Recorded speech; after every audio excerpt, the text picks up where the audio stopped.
And Singapore and Australia have signed agreements to boost cooperation in areas like the digital economy and military training.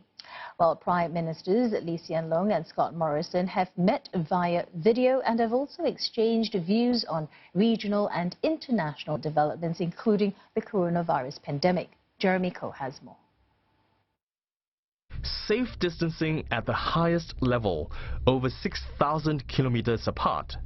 I'm glad the pandemic has not stopped us from meeting, and that our officials have found a creative solution, and we are holding this video conference instead.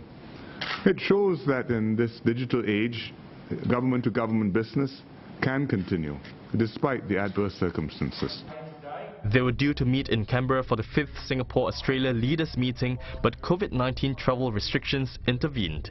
While we might be isolated in distance, our partnership is as strong as ever and more important now than I consider than any other times.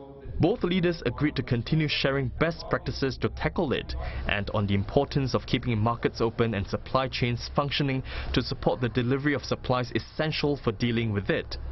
The meeting marked the halfway point of the Singapore-Australia Comprehensive Strategic Partnership signed in 2015. Both Mr. Lee and Mr. Morrison welcomed the conclusion of several key agreements, including the Bilateral Digital Economy Agreement. 7 deals were signed under the agreement, covering areas like trade facilitation and personal data protection.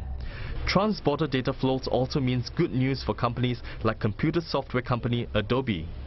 With much clearer rules around digital trade, it enables digital service providers like ourselves to make the right investments where we see opportunity in a large market like Asia Pacific. The Digital Economy Agreement with Australia is Singapore's second such agreement after it signed the Digital Economy Partnership Agreement with Chile and New Zealand earlier this year.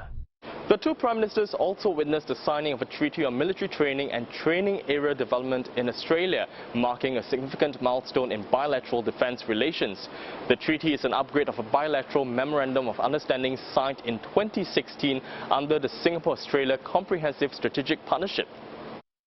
Under the treaty, the Singapore Armed Forces training in Australia will increase in scale and scope.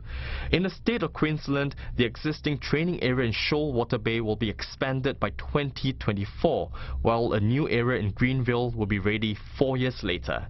The training area is about 10 times the size of Singapore, and the SAF can conduct training for up to 18 weeks, involving 14,000 personnel annually for 25 years. Deals on cybersecurity as well as food safety and standards were also signed. Both leaders also agreed to conclude an agreement to collaborate in low-emission solutions this year. Jeremy Koh, CNA, Singapore.